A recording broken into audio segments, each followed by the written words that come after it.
ఈ cervical cancer అనేది ఎలా వస్తుంది మేడం? సర్వైకల్ క్యాన్సర్ అనేది ఒక వైరస్ వల్ల, అంటే హెచ్పివి అనే ఒక వైరస్, హ్యూమన్ ప్యాపిలోమా వైరస్ వల్ల వస్తుంది.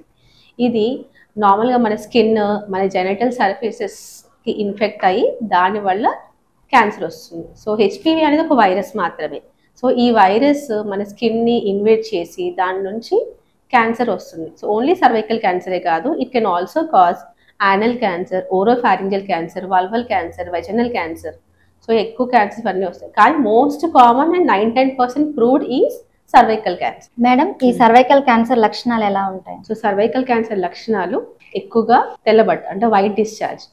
మోస్ట్ కామన్ వైట్ డిశ్చార్జ్ ఉంటుంది. వీళ్ళకి ఫౌల్ స్మెల్లింగ్ వైట్ డిశ్చార్జ్, ఎక్కువగా వైట్ డిశ్చార్జ్ రావడము, అది మోస్ట్ కామన్ సిమ్టమ్.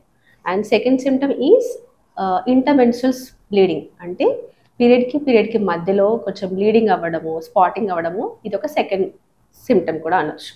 అండ్ ఇంకొక సిమ్టమ్ ఏంటి అంటే కలిసిన తర్వాత, అంటే హస్బెండ్ వైఫ్ కలిసిన తర్వాత there is a chance of post coital bleeding, అంటే కలయిక తర్వాత బ్లీడింగ్ వస్తుంది. ఇది కూడా వన్ ఆఫ్ ది లక్షణం. అండ్ రాను రాను లైక్ క్యాన్సర్ ముదిరే కొద్దీ ఈ డిశ్చార్జ్ అనేది black discharge, brown discharge, and smell ఎక్కువగా ఉండడము, చాలా పురులంట్ స్మెల్ రావడము, ఇలా సిమ్టమ్ కూడా ఉంటుంది.